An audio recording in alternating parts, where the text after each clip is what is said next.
Yeah, it doesn't matter, does it? Oh, we're no going to chop. the game. No chop. No chop. No chop, and we're in the game. Speaking of which, EVOS has 7K gold lead? Nah, there's something wrong. The game just started. The game just started. That was the previous game. This is how strong the law is, you know? His presence alone is more than enough to break the entire statistics of the game and the economy and numbers. Funny. No, imagine the buff that you have. The moment you go into a game, you immediately get a 7K gold lead. That's the buff I want. This is the true meaning of buff. That's the true meaning of buff. Is this the time where we focus on Delar just, you know, they're just leaving the lane?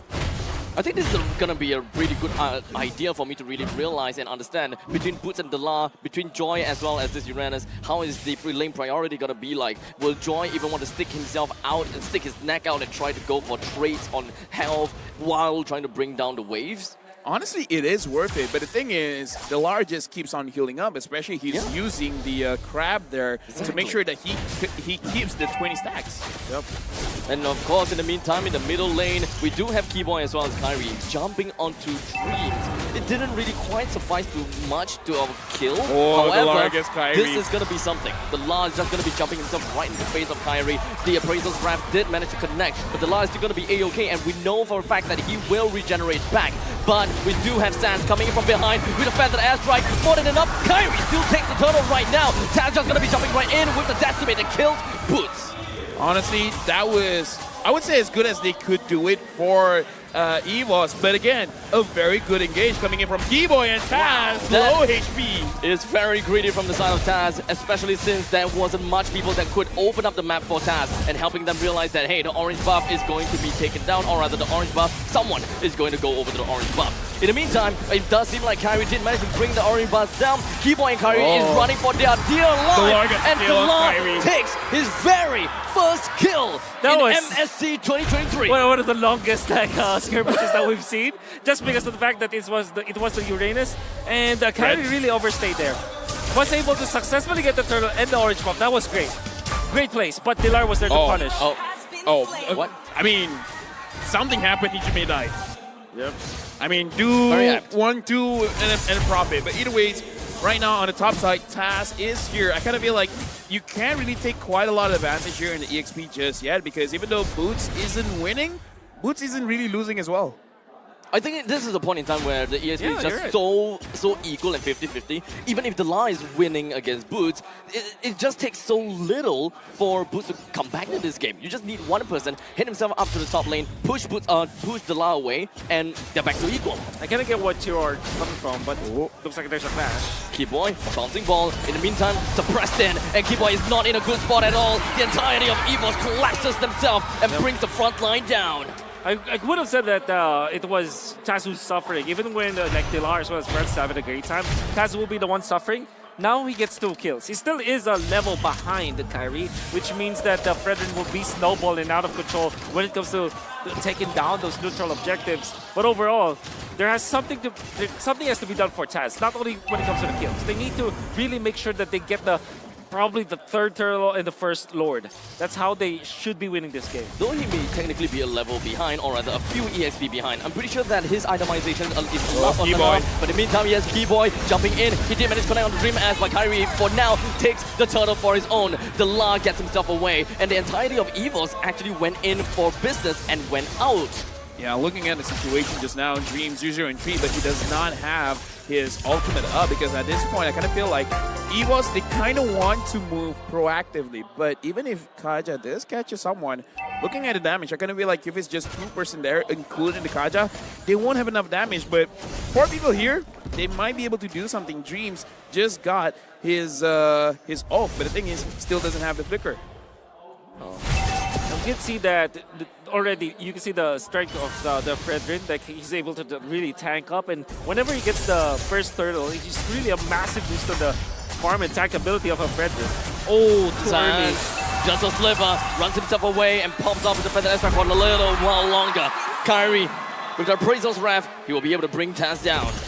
I don't know whether Taz had the orange buff or not at that point, but I was so low. Sans should have died, but still was able to run away. And just an interesting point that I got to give over to Wolf now. The Lar, he's not building the Enchanted Talisman first. Yeah, he's building the Oracle, meaning he's going straight for defense. Yep. Because he knows that he needs to tag up against the Joy. Somebody has to take care of business. So you have a little bit of damage mitigation for magic from the Oracle. Yes. Of course, that's Farsa as well as the Joy, who's going to be a problem later on. Then you go to Talisman afterwards. Best of both worlds, huh? You're able to sustain for extended team fight, and of course, you're going to be A-OK with Sans and Blue. I like that. 100%. Right now, looking at the bottom lane, Keyboy is charging up. Dreams catches him. Dreams immediately brings CW down while Keyboy was looking to try to bring down the bottom lane. Keyboy, great Tyrant's break, slams Reapers right over to the wall, and the rest of ONIC follows by. Sans almost managed to help to bring Dreams down, but Taz is here with the first Testament to connect down onto the front. Keyboy jumps himself right within the range of the turret, and he's gonna be A-OK. A lot happened, but I gotta say, man, perfect timing by Keyboy. He knows, like, okay, you guys are gonna recover it in 3, 2, 1, clap back. That was, there's just a lot of micro things that happened in there. First, the jump coming out from the Kaja, that was Dreams. That was immediately piled up by Bennett's Rage. And he was able to pull back his target, which was Chewe, to multiple bombs from the grenade, from the Bennett. That's why he's able to kill him off. Then afterwards, when the Cult Arthur was activated, you know that you get suppressed, right? You get stunned when the shields are up. So Kyrie just popped the ultimate, and immediately, you know, effectively stunning up 3 heroes that set up for the Keyboy. Speaking of catch, Keyboy, they tried to go for it, but no one else was really around that to follow up. Oh, and Kyrie was able to retrieve that gold crab away. So, small win, but you know what? Any kind of win, you're just going to be appreciative of it. Right now, let's look at the items. Anything we should be thinking about here? Okay, so yeah, you mentioned the Oracle. There is an upcoming Dominance Ice for Dilar, which kind of deals with the 1-1, which is much needed. And on the opposite end, some just casual items from the Kufra so that he's being able to last up against the Moradin. Right now, Dilar is deep into enemy territory. Looks like he's just getting vision a little bit. So far, looking at the mana pool, he should be able to handle Boots quite well. Speaking of which, Boots and Dilar, not winning, not losing. Both EXP laners, they're just kind of like doing their job, biding their own time. It's a very equal fight, right? We're looking at both teams pretty much hanging on the knife's edge. Anything that will happen, it will eventually erupt. Now, looks like EVOS tried to catch Keyboy off guard with a little bit of damage. So far, Keyboy, he is going to be the linchpin. Kyrie goes in, finds Hijime. The taunt didn't really quite connect on the Hijime though. Forced him to went off with the Cult Altar. Oh, what a good go-ahead play coming out from Kyrie, utilizing the Retribution, knowing that the next objective will be about 20 seconds away, so it will be cooling down for sure. What he did was to force out the Cult Altar just because of one micro play. Didn't really quite connect to the current revenge though. Hijime was looking for a small event happening, but it doesn't seem like he would want to go in anytime soon. But Sans finds something, and that is a feathered airstrike that actually managed to clip down the Hijime and Brands more than enough to force them away. This is a smaller priority that they can have. I gotta say, man, EVOS, they gotta slow things down because Hijime needs a bit of time to come back to the Lord fight. But right now, Keyboy, the Lar is there. Keyboy doesn't want to go for the Lar just yet. Oh, that's crucial. They lost control of the Lord, but now Hijime, his ultimate is cooling down. And now, looking at the Lord, about half HP. Kyrie, as well as Taz, is both there. The Lar soaking a lot of damage. Dreams tries to find any angle that he can get. And now Keyboy is just there. Brands from back. The Lord's so low. Brands secures it. It doesn't seem like Brands will go down anytime soon because with him getting it as the Lord is gonna be big. And for now, ONIC continues to tower through and power through. Hijime and Taz did go down, but the Lord is still gonna be working for themselves. Boots is gonna be counting in. The proxy helps them bring Taz down as well as the first tier turret. Oh, what a jump coming out from the entirety of ONIC. But even better was the ultimate coming out from Keyboy. Once again, this time, he didn't have any sort of help or setup. It's just literally the melee-based comp that you saw coming out from EVOS getting punished by the Kufra. Still, Brands secures the Lord, and that's massive for EVOS. But then again, Kyrie Ever so efficient. Steals an orange buff up top. Yeah, I gotta say, man, that was crazy. I would say the play came from both gold laners, man. Brand secures the Lord. CW secures 2 kills for himself. And the thing is, they gotta find a way to make sure that Brands is all right. San so far has not died. And again, this Sparsa deals a lot of damage, even though short, very soft. They gotta make sure that Brands is taken care of. As long as Brands is fine, he should be okay. He died twice. Dreams hasn't died at all. Definitely agree. I think the start of the fight, you saw how much damage he's already able to deal. And that's also a way to break the formation that you are seeing from EVOS. But the fact of the matter remains, taking the Lord means that you will eventually get a lot of pushing potential. And that is going to be the economy equalizing for both teams. Right now, Taz was able to secure a orange buff for himself as well. Level 13 on both junglers. Brands level 11, CW level 12. Hijime right now, I kind of think in terms of items, he should be doing quite well. But the thing is, Keyboy as well as Kyrie is putting up so much space between them as well as CW and Sans, making it quite, I would say, quite safe for CW to move forward. I just want to say though, Keyboy is very tanky now. Radiant armor as well as the dominance is just really picked up. We can see that he is, he knows that correct items. Where you're looking at his counterpart, it's the Kaja. He's about, what, 600 gold richer? But interestingly, not able to complete an item. Right because now, of those casual items. Yeah, here's the thing. I kind of feel like Dreams right now, not dying, kind of feels quite well if he wants to go for that fleeting time. Looking at Brands, he's probably going for a 100 strike soon. He has a lot of penetration. So in terms of damage, it's kind of looking quite good. But again, you can have all the damage in the world, but if you die, it kind of doesn't matter. It's gonna be a very important second Lord. And I guess that whoever takes this next Lord and then wins the fight will inflate their lead to about 5,000. Now, one thing that we're going to have to reconsider and remember is the fact that EVOS did manage to pull off getting themselves the first Lord, and that was no fluke. EVOS have timed their retribution between Tactical and Brands. Brands wanted to go for the snipe onto the Lord at the same time of Taz going for the retribution. And we can more or less prepare for something like that to happen again. As such, ONIC maybe should keep an eye out for where exactly this Beatrix is. Right now, I'm actually looking at the map. Sans is coming back into the fight. The Lar is coming in. Keyboy is looking for an angle. The Lord is very low. Taz is alone. Everyone else is far away. The Lar is gonna flank from behind. 11,000 HP left on the Lord. Looks like no one wants to commit just yet. They really want to make sure someone dies first. 8,000 HP on the Lord. And now there's gonna be a penetrate velocity boost passion onto the Lord, and Taz will eventually be able to get the Lord down. But unfortunately, throughout all of that, the Lar is still gonna be taken down to the hands of ONIC. Ohijumi goes down too.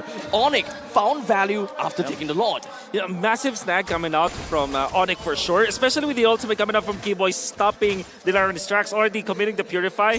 But then again, that's the idea coming out from ONIC. Wow, okay, Kyrie using the taunt to his... You talked about the Purify. Hijime didn't use his. Yeah. I saw quite a bunch of crowd control onto him. I kind of feel like Hijime should not have died just now. Well, he knows that he will have the passive anyways. He's going to trigger it. It's not worth to commit your Purify. Through the instant replay, you're going to see the go-ahead usage of the Bennett's Rage. But Dilar was isolated. You can see Keyboy with the knockback, utilizing his ultimate. And they were just fine not giving away the Lord to the side of ONIC. So it's pretty much an even trade-off between two teams. And honestly, looking back into the highlights, everyone else was going away except for Hijime. So maybe there is some kind of communication communication issue there. Yeah. They got to fix that up because Hijime, he has to know he is the mid laner. Yep. He can deal the damage, but again, you got to make sure that you're in the right position to actually hit your Ghost Blisters onto multiple targets. I guess the call for EVOS was hit and run. Let's just get the retribution. Let's get out afterwards, knowing full well that there's some massive engaged comp that you can see and expect from ONIC. EVOS, they're far too afraid to commit 5v5 versus ONIC unless it's just for the sake of getting the retribution onto the Lord. Right now, looking at the positions of everyone, Dilar is solo up on top, while the other 4 members of EVOS somewhere here down bot. Dreams now has the Tuna Shield, should be able to handle the damage coming in from Sans. Sans so far again has not died just yet, doing absolutely quite a lot of damage onto EVOS. I gotta say, guys, during this entire fray, during minute number 1 up until minute 15, the start of the game, 7,000 gold lead. Yep. But after that, I would say not even a 1,000 difference between both teams. Yep, I definitely agree. And big props to ONIC alleviating 7,000 gold in just the first few minutes of the game. Amazing. Yeah, Amazing. It all boils down to the first buff, huh? Eventually, once you get the first buff, the lead is just so much. But in all seriousness, one thing that I'm looking at from the side of ONIC is the fact that they are pretty much more or less going for like a wombo combo unga bunga kind of gameplay, right? Well, EVOS, the main thing and the main way that they have been playing is really just Sand Dream as with a flicker, followed by pulling and picking off someone. From that point on, hopefully that they will be able to get that numbers advantage in order to win in the team fight. And not to forget, with the insurance from Hijumi, I thought that would have worked well. And I kind of feel like both teams are trying to see who's going to make the mistake. CW is getting sniped quite a few times already by Brands. Brands so far has been pretty good on those snipes. Lord Spawn, EVOS so far has been able to secure 2 for themselves. Can they make it a 3? Or this time, ONIC is going to make sure that they get it. Looking at Delar, he is inside the base of ONIC. And Keyboy jumps himself right onto the front lines. Taz seems to be in a deep trouble as Boots puts himself right onto Hijumi. Brands all the way behind, trying to go for the snipe, but unfortunately that's not going to work out for them this time. Bottom lane. For the first time, ONIC gets themselves the Lord, but the Delar is all the way down in the bottom lane, pushing the wave all the way through. In the meantime, we're looking at a 2-way role split. We're looking at 2 fights. Well, the main thing is CW soars into the sky, takes 2 down, and Brands pop off with a wind on nature. CW pops his own one and tries to follow through. CW wanted to say, I'm the king of the skies, man. Kyrie's on my team, sure, but look at me. Oh man, massive split from Delar, but it will not be enough. Does complete the push onto the bottom lane, but now with ONIC getting the Lord and winning the battle afterwards, there's not much wafer that they have, and now they can come and trade off easily. Right now, looking at how the waves are moving, ONIC now has a 2,000 goal lead. The Lord is still marching in the mid. Hijime is trying to protect his own base, his own turret. Now, EVOS, I kind of feel like they can protect this, but they took quite a heavy hit. 100%. I mean, ONIC will lose their bottom lane, but the fact that there still is a Lord, that a lot of big minions march in, ONIC still has map control. And then flickers forward. In the end of the day, Sand is still managed to get a kill with a magic warship onto Brand, and that is more than enough for them to bring the win con down. Dude, that must hurt, man. We haven't seen Farsa in quite a while, but the thing about a Farsa is, all you gotta do is one job. Drop the marksman. Raw damage. That's what we want from the side of ONIC. And speaking of raw damage, look at the amount of damage that they can deal onto Delar. Despite the fact that he is pretty tanky, they still can bring him down to such a low percentile of health. ONIC forces their objective and push their way through. Brand is nowhere to be seen, and this is one of the best opportunities for ONIC to make a play without the main damage dealer from the side of EVOS. As such, Kyrie makes himself the front, and he's just wanting to get himself right in the middle, but unfortunately the immortality will be popped. Brand joins in the fray, and ONIC finds this time to run away, but Dreams, he knew that this moment would come. With a flicker, he brings 1. ONIC look like they overstayed their welcome. Definitely. They've already pushed out 3 lanes of turrets. You should be happy with that, especially knowing that Brands' timing is going to be cooling down. You know, he's going to be respawning. The fact that Kyrie stayed in front of that base building also forces all his immortality, which, by the way, is a mortal sin in the latter portions of the game. It's, you know, it's a very valuable cooldown to not have. And then Brands was able to respawn, and there's the assist coming up from Dreams. Still, ONIC, massive lead, map control is theirs. Not impossible for EVOS though. At this point, everyone is almost full build. I see Hijime not full build just yet. I kind of feel like after this, he will go for the Blood Wings. Lord coming up in just a bit. And this time, EVOS, even though they are at a goal deficit, they're in prime position to secure the Lord. And again, at this point, it kind of doesn't matter about the gold. This Lord is looking to be very scary, as ONIC can literally take this Lord fight, this Lord stance by the throat of EVOS. Right now, looking at the Lord, Kyrie is pulling it towards the side of ONIC. Dreams Will you have a good position? T-Boy is looking for a target. He finds Dreams. And immediately slams him into the wall. Hijumi came in to give him the insurance policy. Dreamers is still alive. However, the law is not. He's going to be popping off with the immortality, and immediately with the Winter Truncheon, he could stay alive. But expended off his immortality just so that he will be able to go for the trade onto Dreams. This means that there's only 3 members left for the side of EVOS. There's only one play left. That's the bottom. Taz sees it. Is anybody from ONIC gonna play? They canceled the TP. Oh no, they have boots anyway. They have boots. So now, ONIC, prime position to end the game at around 21, 22 minutes. For now, EVOS, their damage dealers, haven't been able to do quite a lot. Haven't been able to do too much. That was really a tough fight, isn't it, for EVOS? Because in a macro sense, there's so many things going on. They're gonna have to take note of the top lane, middle lane, and the bottom lane, which will eventually push in, especially for the top and the middle, right? Because if the longer that they keep this fight going, the longer that they hold on to this Lord, unfortunately, EVOS will be on the chokehold. They can't dance around the Lord for that much. They need to deploy someone to defend the base. Well, right now the Lord is marching in. Sans trying to find a good position to make sure that he can get onto Brands. Brands is still alive. He will be trying to clear minions. The Lord comes in. Better strike used. And does seem as though Taz was hoping that he'll be able to get a kill down the Sans, but the rest of the members from the side of ONIC will probably want to focus down the core. But the Lord, he's frozen. He don't care about much at all. But the main front line of ONIC is gonna seem as though we got Kyrie taken down. But it's quite a lot of trade. Dream, Taz, the Law, all of them taken down. T-Boy, backline, but they don't care. Looks like now, match point for ONIC. The Lord comes in. Honestly, quite a good change. EVOS looking pretty good, but not good enough.